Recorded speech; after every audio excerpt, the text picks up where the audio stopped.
Bonjour à tous et bienvenue dans ce nouvel épisode de Vivez la Vendée. On est à Hotel Park. Est-ce que tu peux nous dire, Clément, on t'a vu hier déjà dans un dernier épisode à Oglis Park. Qu'est-ce Mhm. que c'est que cette nouvelle zone? Bonjour Anaïs. Donc on est à Hotel Park, c'est la nouvelle structure, la nouvelle aventure du groupe Océano Loisirs. On a ouvert 50 hébergements thématisés Far West et plus précisément petites maisons dans la prairie. Donc on a 25 chalets et 25 diligences. Mhm. Là, on vient de rentrer dans le quartier Walnut Grove. Pour ceux qui se rappellent de la série Petites Maisons dans la Prairie, c'est un des quartiers qu'il y avait dans la série. Ok. On a vraiment refait 4 quartiers. Il y a Sleepy Eye, Plum Creek et voilà, et Walnut Grove. On a vraiment tout repris les mêmes noms.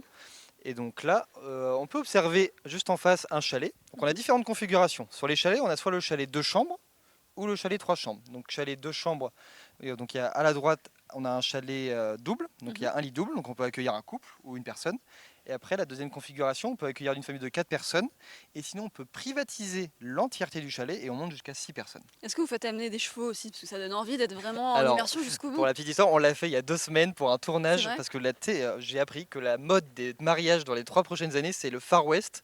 Donc on a eu la chance d'avoir des chevaux qui sont baladés dans le parc pour un tournage de mariage, avec des très beaux mariés, très champêtres. Donc on a Ouais. la chance d'avoir le cadre idyllique pour cette mode-là. Et justement, ce thème-là, d'où ça vous est venu? Parce que c'est pas typiquement vendéen, on est d'accord? Non, tout à fait. Alors le projet d'hébergement remonte à 10 ans. Michael Thibault, le PDG du groupe et créateur, avait des projets d'hébergement, parce que c'est un peu la suite logique du monde du loisir. Tous les parcs l'ont fait, c'est un peu l'axe de développement principal. On avait 5 cabanes depuis 2005 qui marchent très très bien. Mais malheureusement, les cabanes dans les bois vieillissent et commençaient à être assez insalubres, à être compliquées pour les clients. Donc on a préféré arrêter les cabanes et on est passé de 5 cabanes à 50 hébergements. On a les chalets et après je vous montrerai une diligence. On a vraiment 2 formats. Et donc c'était un projet déjà de pouvoir accueillir. On avait une demande, les gens, parce qu'on a 2 parcs. Mhm. Donc ça permet de garder nos visiteurs sur les 2 jours. Ils font une nuit à Hotel Park. Euh, Clairement, on a fait une thématisation Far West parce que ça sort de l'ordinaire. On est dans le côté nature, donc on voulait trouver quelque chose qui se rapproche de la nature. Mhm. Et c'est vrai que le côté Far West, dans les plaines, on est en Vendée, on voulait quand même sortir du cadre. Mhm. Nos confrères du Puy du Fou ont des hôtels thématisés Versailles, nous on a un hôtel thématisé Far West. Parce que Donc ça voilà, plaît, quelque part, ça séduit toujours les Français d'être un peu dans l'immersion, dans l'immersion. la thématique du Far West, C'est le problème de l'américaine. beaucoup de parcs de loisirs qui ont fait des hôtels Mhm. classiques, alors que non, pour réussir et pour que ça marche, on le voit, les résas ont très bien décollé pour le mois de mai. On a eu un ascension très fort, comme il a fait très beau. Malheureusement, après, la météo est un peu compliquée. Ouais. On est sur beaucoup de dernières minutes, donc c'est un vrai enjeu aussi en termes de logistique, d'avoir la dernière minute. Mhm. Et les gens recherchent de l'immersion. On est vraiment sur du petit détail. On a les cadres, on a la tête de buffle, on a les Santiago, on a le chapeau de cow-boy à l'entrée du logement. On est vraiment dans une thématique thématisée à 100%, on va jusqu'au bout. J'ai vu justement les Santiago là dans le logement, ça, c'est-à-dire qu'on peut les prendre, on peut s'habiller comme ça pour l'expérience jusqu'au Tout à bout, quoi. fait. Souvent, moi, quand j'ai la chance d'accueillir des visiteurs, on leur ouvre le logement et dès qu'ils voient les Santiago, ils enfilent le chapeau de cow-boy et ils font un tournage photo. Parce qu'on a vraiment un cadre photo quand il fait Oui, un peu ah, plus pour beau Instagram, qui est là, c'est magnifique. parfait, Ah hein. bah oui, ça marche très très bien. On a la chance d'avoir pas mal de créateurs de contenu, d'influenceurs qui viennent nous pour la communication du parc. Ah bah, direct, on est rentré 3 minutes et au bout de 3 Ouais. minutes, ils étaient tous à faire des photos partout. C'est vrai que j'ai aussi le réflexe, moi, de faire des C'est ça. vidéos pour les réseaux sociaux. Mais moi aussi, ce qui m'intriguait, c'était ton parcours, parce que tu as 25 ans et tu es déjà l'un des directeurs de ce grand parc de loisirs.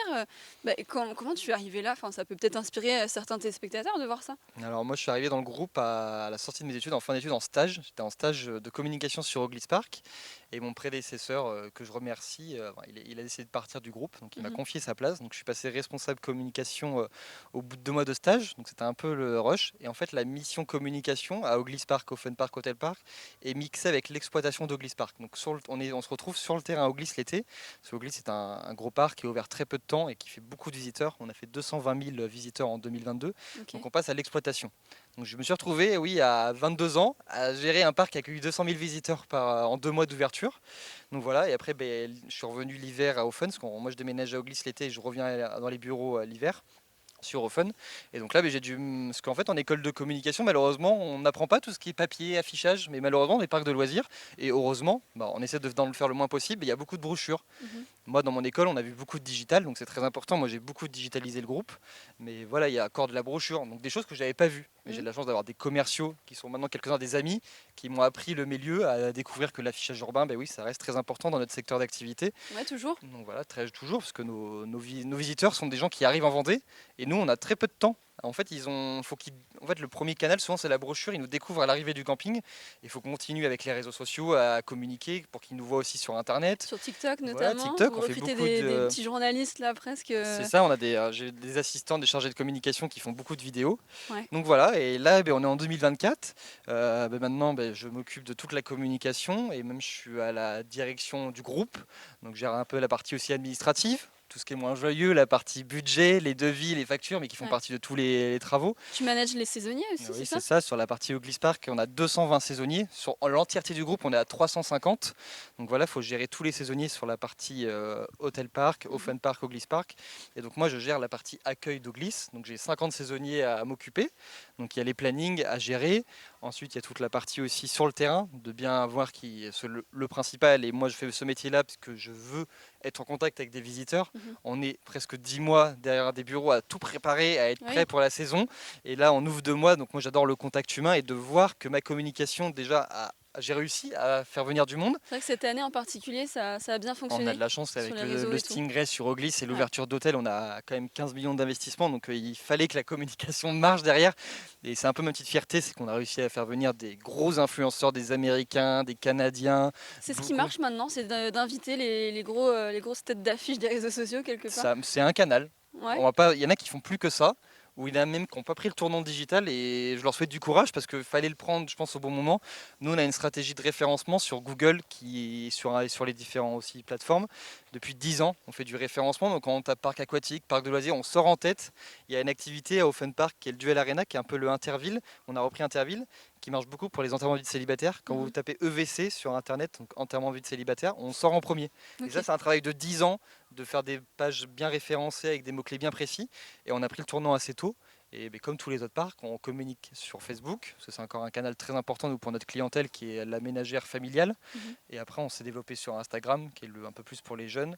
On ne fait pas Snapchat encore, mais ça peut arriver. Et TikTok. TikTok est vraiment le réseau social vidéo. On fait beaucoup de vidéos. Et en fait, on a tellement un cadre de travail qui est plaisant et on a tellement de choses à montrer que TikTok et la vidéo est vraiment le meilleur canal pour Aujourd'hui, communiquer. ouais. C'est ça, tout à Et fait. toi, tu envisages de faire quoi plus tard? Est-ce que tu aimerais bien être le chef du chef?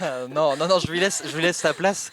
On a la chance d'avoir une très bonne relation avec Mickaël Thibault, qui est le créateur du parc, et avec Tiffaine, la directrice adjointe. Avec moi, on travaille beaucoup en collaboration. On est une petite équipe. Dans les bureaux, on est une dizaine et 10 sur le terrain. Et donc on est 20 en tout. Et on passe à 350 en saison. On a des gros projets, ça à court terme. Moi, le but, c'est de rester là. Je me plais très bien dans mon travail. Déjà, moi, je fais mon métier par plaisir, par passion, c'est le principal. Et il y a des projets. On a la chance d'avoir un PDG qui est très créatif, même des fois trop. Il y a beaucoup d'idées, il y a tellement de projets, et en fait, il n'y a pas de frein, il n'y a pas d'obstacle. Et donc, il y a tellement de nouvelles choses qui vont arriver, et on est très très pressé, même si on commence juste la saison, de montrer ce qui va arriver dans les prochaines années aussi. Merci beaucoup Merci pour cet beaucoup. échange, c'était super intéressant. Et puis nous, on se retrouve dès demain pour un nouvel épisode de Vivez la Vendée.